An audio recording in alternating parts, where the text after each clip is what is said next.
What's up, Burrito? Shade Tree Surgeon here on a beautiful Florida morning in mid-December. I feel bad for all my northern brothers out there breaking through the ice. I'll put a couple miles in for you, and I'm going to do it on this 1983 FXR Shovelhead. Now, this Shovelhead over here is special for a lot of different reasons. I mean, every FXR is special, at least to me, a guy who's obsessed with them anyway. But it's special in a lot of other ways, too. You see, I had no idea what this thing was going to be when I went to go pick it up. When you're dealing with 40-plus-year-old motorcycles, especially shovelheads, when you show up to buy one, you never know what you're walking into. And I'll tell you, this one was just as shocking as every other shovelhead experience I've ever had off of Facebook Marketplace. Fortunately, this time for a lot of good reasons. When it comes to shovelheads, I've been in situations where I felt like I needed a gun, I've made new friends, I've had the worst days of my life and some of the best days of my life. And like I said, you never know what you're gonna get. When I showed up to get this one, just the story behind it alone would make it a very special bike to me, besides what it actually is. I know there's a ton of people out there, in fact, probably very few who haven't, who have lost one of their riding buddies, who have lost one of their best friends, who have had somebody close to them leave their life. That's the story behind this bike right here. The person who originally sold the motorcycle inherited it from a friend who passed away. Not just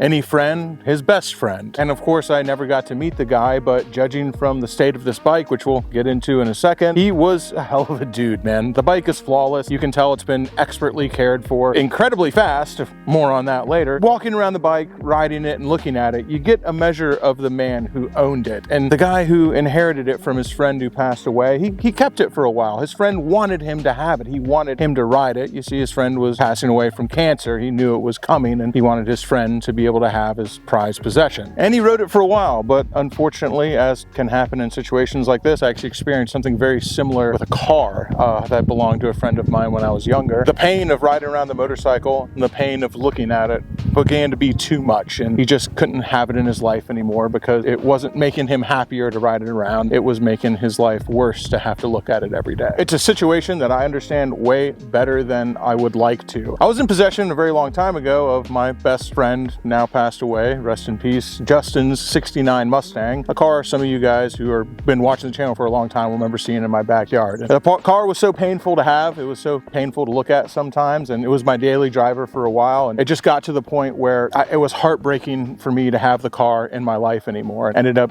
giving it to somebody who I knew was going to take care of it. I didn't even sell it to him. I gave it to him because I just couldn't bear to sell the car, and it was just too painful to have around. Now, he didn't give me the bike, and I don't blame him. He doesn't know me from Adam, and I didn't know him either. But I'm pretty excited about what this bike is going on to do, because while he might not have been able to hold on to it, something I understand not being able to have your best friend's pride and joy in front of you every day and have that reminder in your face, especially us as bikers who we're so just intrinsically tied to the machines that we ride. They represent us. They become an extension of who we are. They, you know, the whole adage of a dog starts to end up looking like its owner. Motorcycles are a mechanical avatar of our personality. Like I said, looking at this one, he must have been a hell of a guy. I also understand why it would have been very hard for that guy to have this motorcycle in his life. I also think that what we're doing with it now is pretty amazing. We're raffling this bike off with 100% of the proceeds going to benefit Forgotten Angels, and this house over here, Kira Adderley's House for Women, which is going to house up to 22 young mothers, 18-year-old mothers who've aged out of the foster care system. They're going to have a house mom here to help break the cycle, to teach them how to be good moms and make sure that their kids don't also end up in foster care. The motorcycle is going on to do amazing things, and the guy who owned it and the guy who built it, well, he doesn't get to know what his legacy, what all of his hard work in maintaining this motorcycle and keeping it perfect and flawless and making it fast and doing all that stuff. He doesn't get to know what it's going on to do and the thousands of lives it's going to go on to change, but his buddy does. And I think that's pretty cool, man. I think that his friend, knowing that this motorcycle is moving on in its life, it's going somewhere to do something amazing, and that his friend who passed away, all of the effort and all of the blood, sweat, tears, money, and years that he put into that motorcycle back there, it's going to do something amazing. And yeah, only one person gets to win the raffle, and that person's going to get a really, really cool motorcycle with an awesome story. But at the end of it, I feel like we can all call ourselves winners because we're all doing a good thing, and it makes me feel pretty good too to know that the story of this motorcycle motorcycle doesn't just end with his buddy selling it and because he was too sad to look at it and casting it out to the wind, not knowing what's going to happen to it. This motorcycle gets to have a whole other story, and that story could have never happened if it wasn't for the efforts of his friend who built that bike. And if you missed my reveal video on this, I'll tell you something about how he built it. He built that sucker to ride. It hauls ass. So let's make it do what it was supposed to do. See, my man did a lot more than just keep a flawless shovel head. He built a hot rod.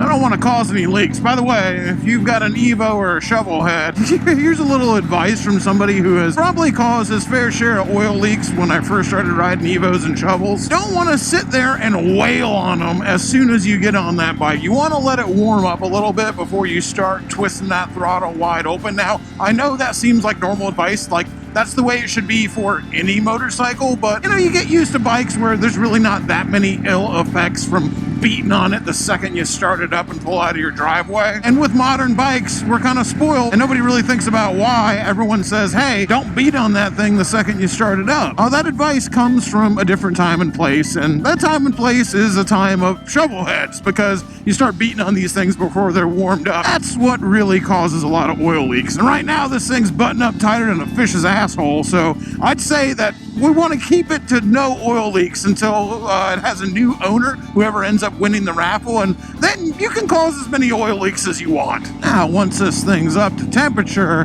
have at it, baby. Woohoo! There are no rules written saying you can't beat the brakes off a shovel, baby. They just want a little bit of foreplay before you go balls deep, all right? Treat a lady nice.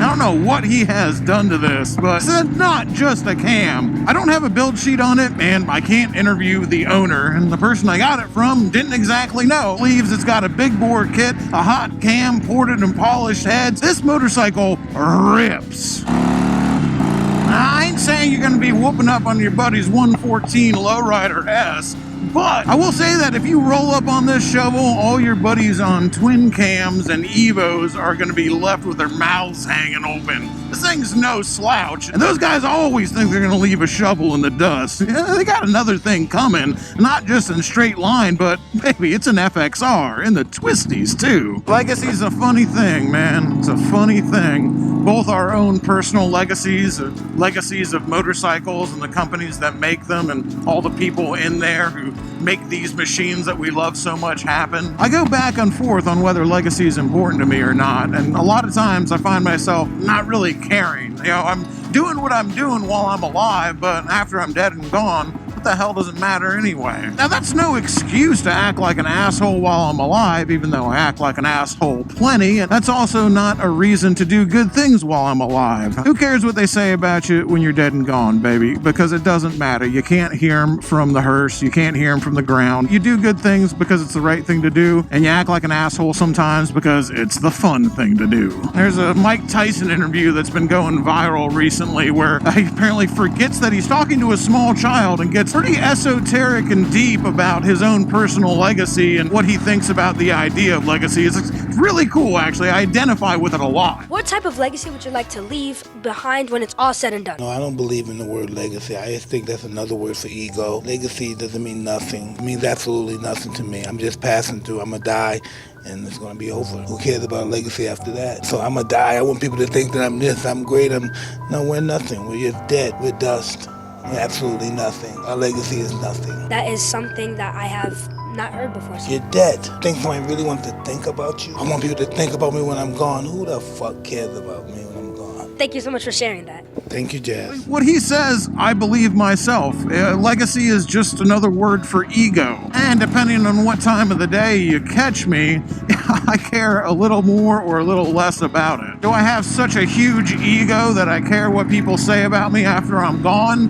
Well, depending on who you ask, but I would say no, I don't. But do I care about the people I leave behind? Yes, I do. So I think I'll go ahead and say it's a little more nuanced than Mike Tyson made it out to that young child who's probably scarred for life from that. That's a pretty heavy existential crisis to lay on a 12-year-old, Mike, all right? But again, a little more nuanced than he made it out to be, because no, I don't think I have a big enough ego to care about what people say about me when I'm not here anymore. I don't really care about my legacy, but what I do care about is the people I leave behind and how they feel about me and how they get to speak about me when I'm not here anymore. Because I will say there are plenty of people in my life who are younger than me that, God willing, will far outlive me. I mean, possibly. I've got a pretty good constitution, and my dad was pretty long-lived. I believe in the power of positive thinking, so the advances in modern medicine, I don't think like 200, 300 years old is out of the question for me. But anyway, hopefully the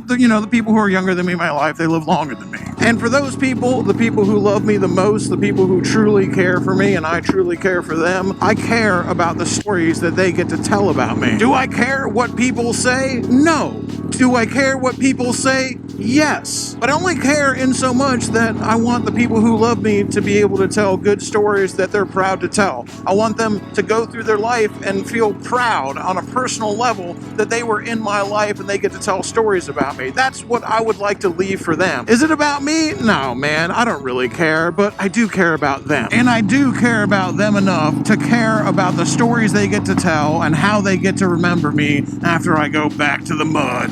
And that brings us right to this FXR, a legacy that the guy who built this FXR never even knew he was gonna have, helping thousands of people, changing lives. His motorcycle being shown to hundreds of thousands of people. He never even knew. Why would it matter to him? Would counter with, why should it matter to him? He's not here anymore. Who it matters to is the people that he left behind. The stories they get to tell about the hard work he did and what it did after he went back to the mud. And I think that's pretty damn cool, man. All right, that's enough waxing poetic, baby.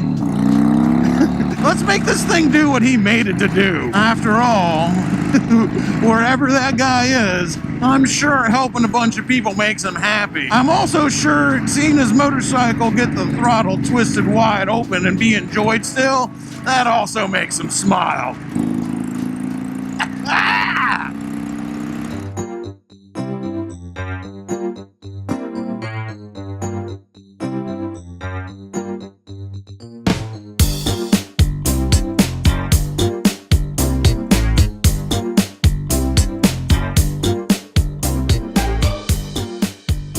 Enough about this shovelhead. There's a link to win this one down below. It's time for some unfinished business with a shovelhead that is achingly more familiar, and the backside of it very, very familiar to David. What do you say to just one more push? You know, I love how you use the word achingly. I knew I could count on you. I just love how you blessed me with oh, David was such an athlete, so strong. All right, David, one more push. Exactly how we did it back then. I just want you to get the full memory, David. The full experience, man. I have not gotten any lighter since then, I'll tell you that. Your ass didn't even help me. At least you're pushing a little bit this time. I can put my feet on the pegs. It's just like I'm riding it again. Oh, feel good? You feel good? No, this feels awesome. Wait, I was holding the brakes. I'm sorry, David. Make sure you tell them about the time that you didn't have the on button. The 3 times I pushed your ass upside down. That's a mistake that anybody could make 3 or 4 times in a row.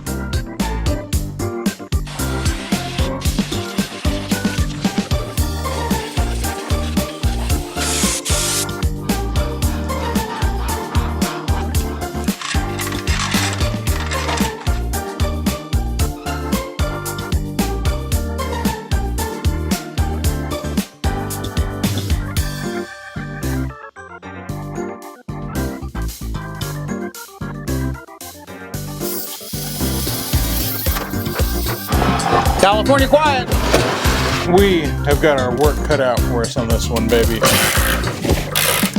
If you don't know this bike, I'll have a playlist of my cross-country shovelhead adventure linked down below in the description, but that adventure was the dumbest or the best thing I have ever done. I usually lean towards best thing because we made it, but by the skin of our teeth and definitely with a lot of luck and a lot of pushing by David. Going to get this bike was so huge for me, man. It was my first time out in Portland, Oregon. I got to hang out with my friend Circus Bear Moto, who picked the bike up for me. It was very unfortunately after we parted ways in a horrific motorcycle accident that he is now somewhat recovered from to his new normal, but he's back riding again. It was the first time I ever met Jason, Sugar Tree Jay from Sessions. That was where we hatched the idea. This motorcycle, going to pick that up, was where we hatched the idea of the Sessions Brapstar Cannabis collab all those years ago, and now is all over stores in Oregon. Ask your local bud tender, by the way. It's good stuff. But this motorcycle right here was the reason that happened. It was also the first time I met the guys and gals down at Legion Moto Co. who got this thing as ready as they could in a short amount of time for me to take it cross country. And after that,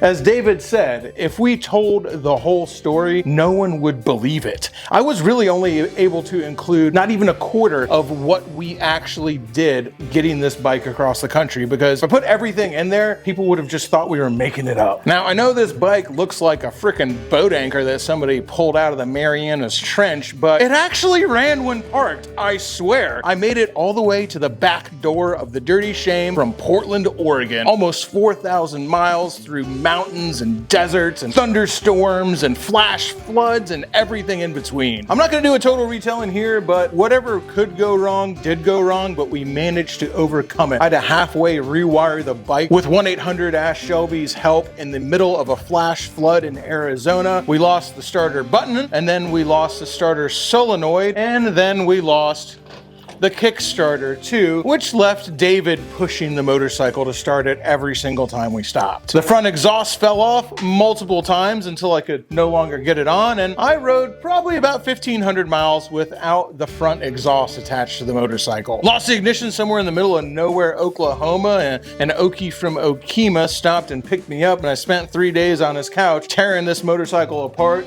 replacing a tank that had broken off, the ignition, and a few other things on the bike as well. Was able to hit the road again. In the last 800 miles, I lost a rocker box bolt here too and dumped all the oil that was inside the engine out on the highway. It was then that I found out that in a pinch, a piece of wood can make a pretty good oil plug, well, a halfway decent oil plug. And also, shovelheads have a roller bearing motor and they can go at least 12 miles without a single drop of oil in it. This is actually wood version 2. We had one before this, and in between those two pieces of wood, I kept that hole plugged with my finger. It was an insane journey getting this thing to the back door of the Dirty Shame from Portland, Oregon. Amazing things along the way. Circus Bear Moto, Sugar Tree Jay from Sessions, the Sessions Brapstar collab, my friend from Okemah, and all the people who helped us along the way. And of course, the time I got to spend with David from Forgotten Angels on that cross-country road trip. It was a trip of a lifetime. And even though I made it to the back door of the Dirty Shame, I still feel like I didn't quite make it. We didn't really go all the way across the country, did we? This journey is unfinished. Tampa ain't mile zero. The shovelhead may look dead, baby, but what is dead may never die, and it's got a few miles to go before it can rest. So let's see if we can make this rotten potato pop off for just about 1,000 more miles. We'll be making a list, but that list definitely starts with a fresh battery. Yikes. I am going to see if I can throw a charge on this, but my hopes are not high. Well, surprising no one, after a couple hours on the charger, we're at 1% charged. I think this thing is roached. Let's get a little power going to it and we can start to figure out what else is going to be on the list to get this thing moving again. Although, like I said, I could probably push start it and have it go. It did run when parked. Unfortunately, that's nowhere near going to solve our problems. It's just going to help us diagnose a few things. Before we start getting into anything else that this motorcycle needs, namely putting some Healy coils in that front head so we have an actual front exhaust pipe, I got to figure out why we can't get the starter to work. Now, it's probably just a bad solenoid, but I'm going to go ahead and start tracing things back and looking for power anyway and see if we can at least get it to spin over. If you're looking at my key here and my switch over here, expertly wired in. This should have been what gave it power. We should be able to switch power on and off from here. No power coming in there on any key position. Let's pull the seat off and see what we got going on.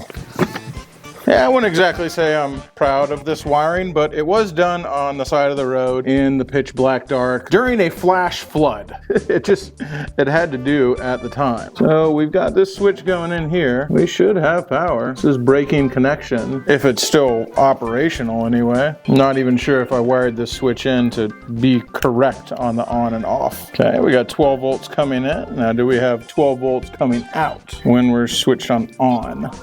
And we do, we got 12 volts coming out. So we should be hot right now with whatever position this key needs to be in. I'm not really sure. Ugh. I'm regretting some of my past decisions right now, specifically those involving duct tape. All right, we got 12 volts coming out of the key switch, so we should be hot. And we got 12 volts, wait. Yep, we got 12 volts going to the solenoid. Do we have 12 volts going to spark?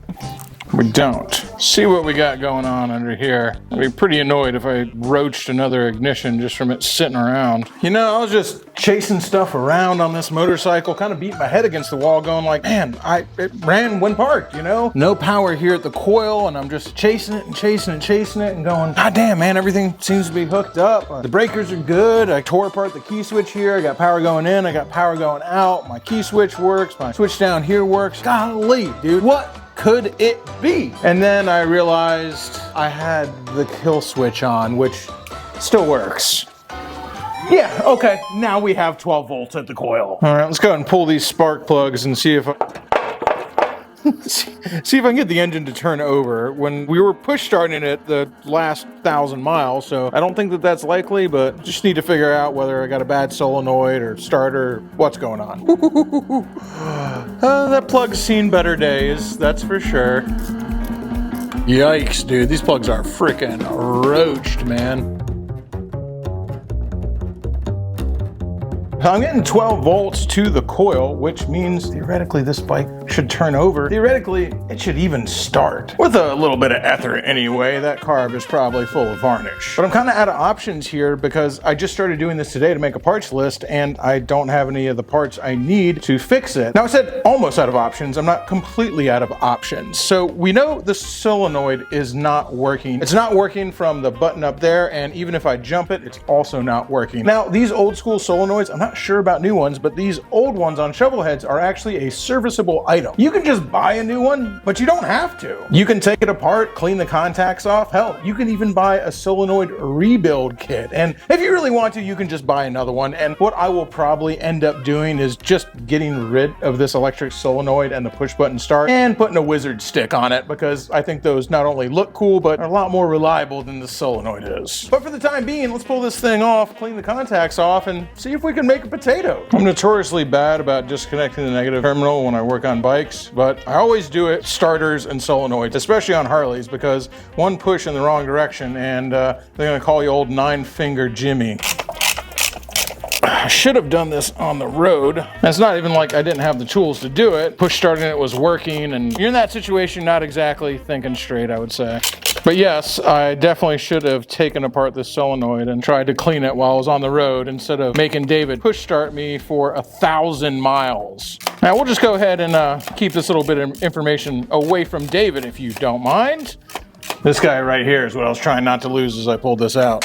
See if we can make it work. It's my only option right now. And I really would like to hear a sound out of this thing. With all the crap already falling out of here, I'm willing to bet it's pretty damn dirty. I swear I know where everything is, so nobody better touch nothing. Because I forget which all of these need to actually come off. Are these 10 millimeter? Okay, not metric, 5/16.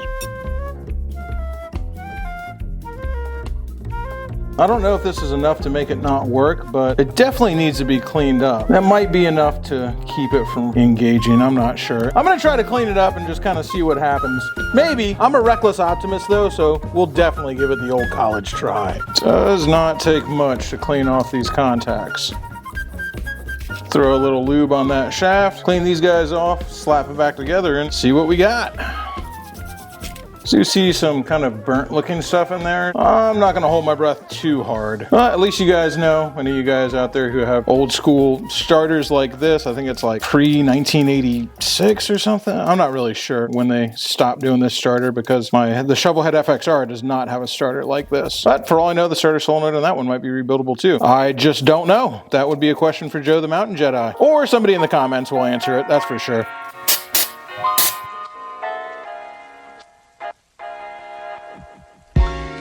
Oh, don't lose it now. Did all that and I'll let the freaking spacer fall out of place. This is a job for the thing longer.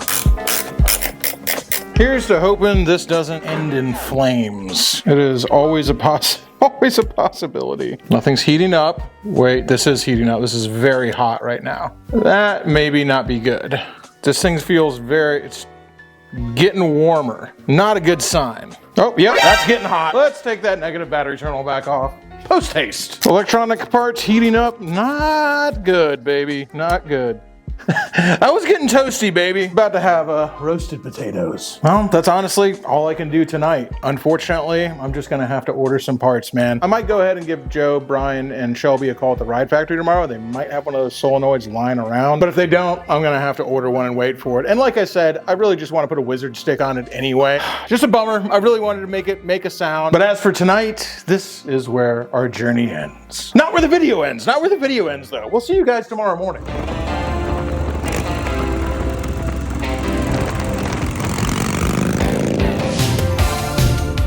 What once was lost is now found. I had to go searching through the perilous depths of the Brapstar warehouse, but turns out, unsurprisingly, that I had another Shovelhead solenoid just sitting around in there. Let's slap this sucker on there and see if it melts too and my problem is elsewhere. I actually had an extra Shovelhead starter from this year too, in case that's the issue, but I don't think it is. These guys are pretty freaking notorious for going bad.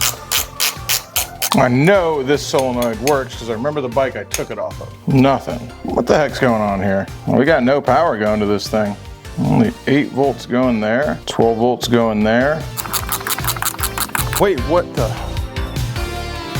fuck?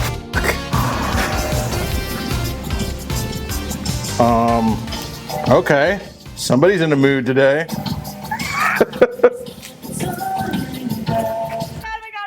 Look, I got a see-through skirt. Now I'm as excited as you. I'll be jamming to that song. Okay, look, and I got a flame shirt.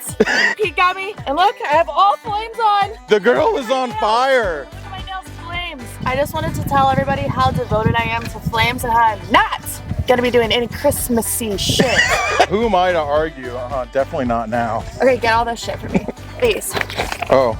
Those go under the skirt. All right, Cam, go ahead and hang tight. I am gonna finish this up before we get what'd into... you do? Like explode it on the road and put it back together with duct tape? Essentially, That's what yes. it looks like. That's the short story. That's what it looks like. Okay. I don't want to do this right now. Well, nobody wants to fix a motorcycle. They just want it to be fixed. But I don't want to do. I'm kind of hungry. I don't know. I guess we could go for a ride. Got that FXR Shovelhead. We do have a running Shovelhead, and I'd love to take you for a ride on that thing. The fast one? Take me for a ride? No, what? You don't want to go for a ride? I'm not riding on the back of it. Wait, dude. Me. Fit, she sits. The FXR Shovelhead as sat upon on YouTube by Holy Cami fuck, Bay. it's so heavy.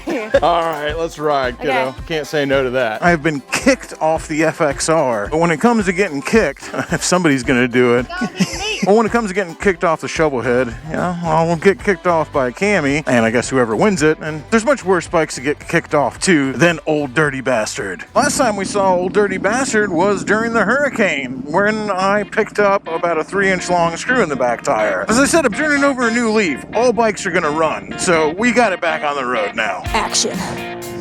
All right, let me be a good girl. You know, I cut them, so my nails all fit through. And no, I didn't get no goddamn Christmas nails, but look, I didn't get no black. You guys proud of me? I know Joshy wanted to finish the bike he was working on, but I'm hungry. I'm being a brat. Also, I wanted to drive this fucking thing. Ugh, I'm coming, I promise. All right, on, start. And pull that clutch in just in case.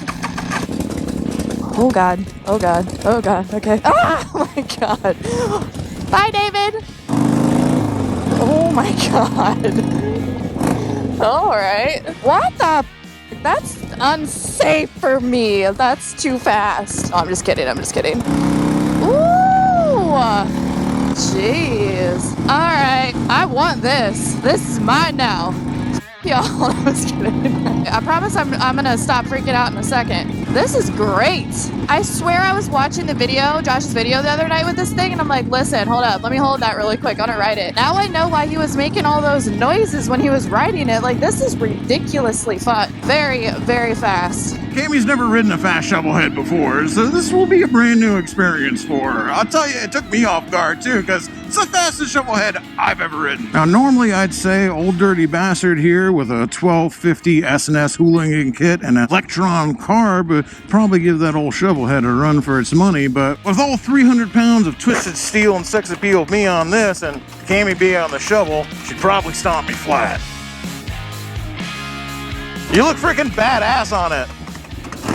Dude, kickstart my heart. My girl looks straight out of a Motley Crue video on that FXR right now. Dude, a Shovelhead FXR is the last action hero. You better believe that. I wonder what people think when they see me and I've got like all this sparkly ass shit on this fucking... Hi, Cammy Bay, nice to meet you. I'm just kidding. I don't talk like that. Do I talk like that? Obviously, you should go buy a raffle ticket for this like right now. Seriously. I think this is my favorite Harley I've ever been on in my entire life. Ever. Anyways, back to what I was trying to say before I completely got like flabbergasted. Flabbergasted. Before I got fucking crashed out on how fucking fast and torquey this is. Hangry. If you guys been watching me for a while, swear to God. Can say one more time. If you guys have been watching me for a while, a lot of you know that I've had all different kinds of bikes and I never could really like pick a favorite. I ended up settling on a Ducati. Well, I didn't settle on it. I like totally wanted the Ducati and Josh and Shay got it for me for a present. So it was fucking awesome.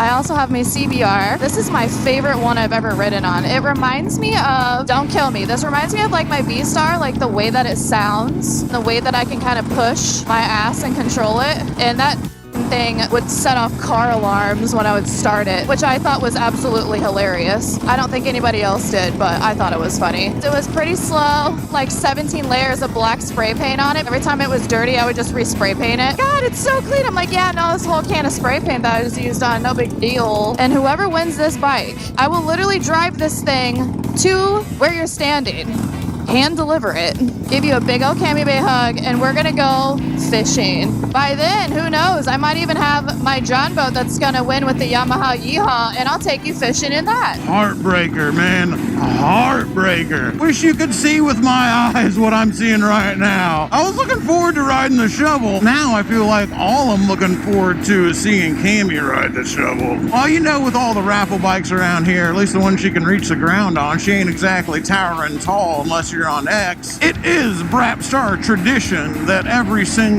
giveaway bike be sat upon by the one and only Cammy Bay. I just can't get over how freaking tough that bike is. Like TUFF.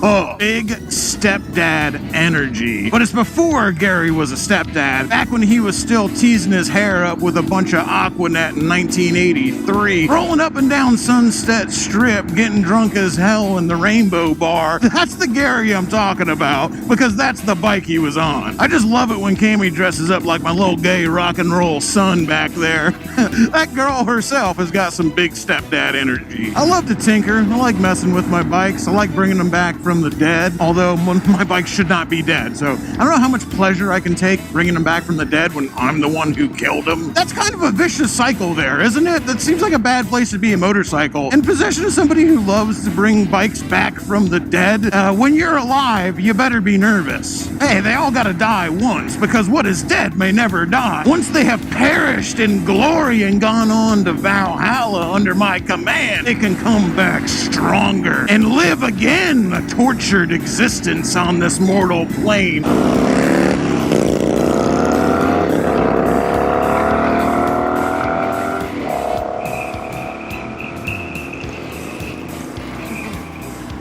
She ain't waiting around for nobody. That girl is too fast for love.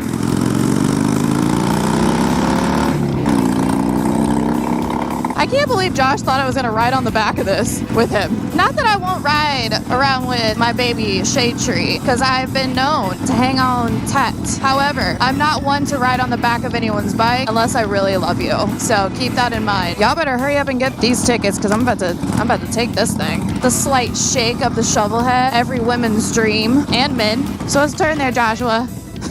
I'll follow you, buddy.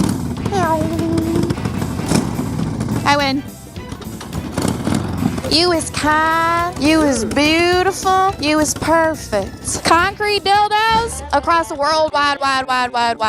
Gotta go to Bullfrog Creek because 3 balls was closed. And I just can't wait to get on the road again. I hope they got some shrimp, a glass of Moscato with some shrimp will win. Shit so fast, here I go again.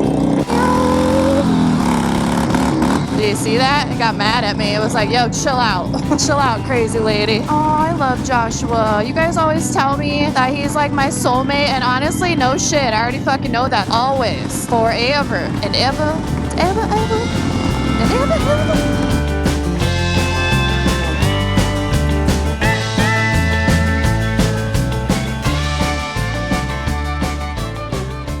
Fun time's over. Back to work. Well, it's not really work. We're messing around with motorcycles. It's fun. I gotta do a photo shoot. A photo shoot? Well, yeah, I'll take some pictures. With the clear skirt on. It's very tempting. I kind of want you to do it, but we got to get this bike finished. So I'm going to have you go ahead and clean off the lift. We'll save the skirt for later. I'll be right back. And this better be clean by the time I get back. Okay? Yes, Daddy. That's right, kitten. I feel like I got Tourette's when you do that.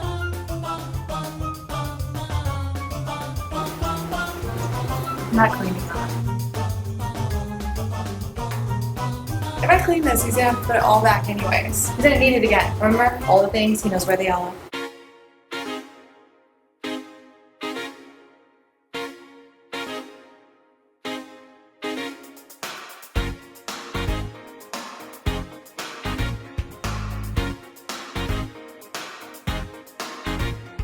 I hope you guys like it. It'll be on the Patreon. Oh, cute.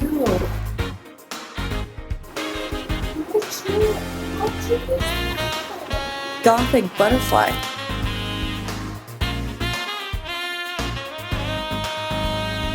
You wanna see it? Go to my Patreon. Onyx tier. He's coming.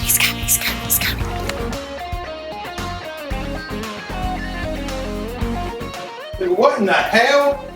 I can't leave you alone for 5 freaking minutes. I said no see-through skirt.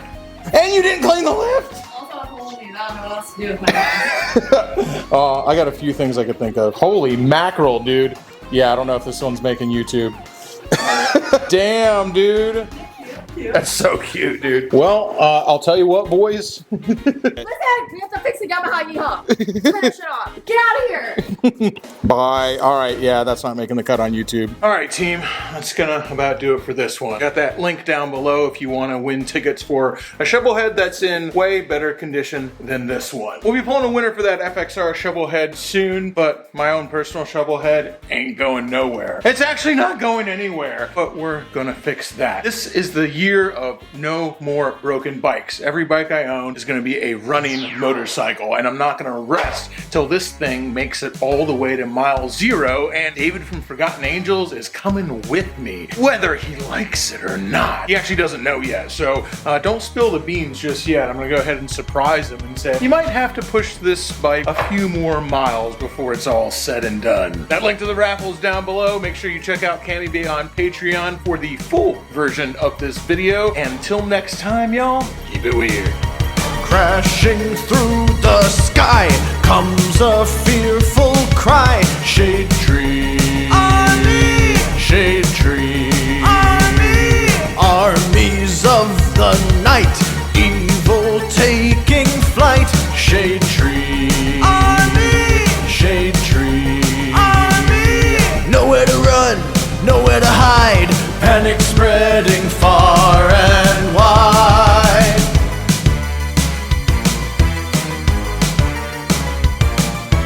Can the world oppose the deadliest of foes? Shade tree, army. Shade tree.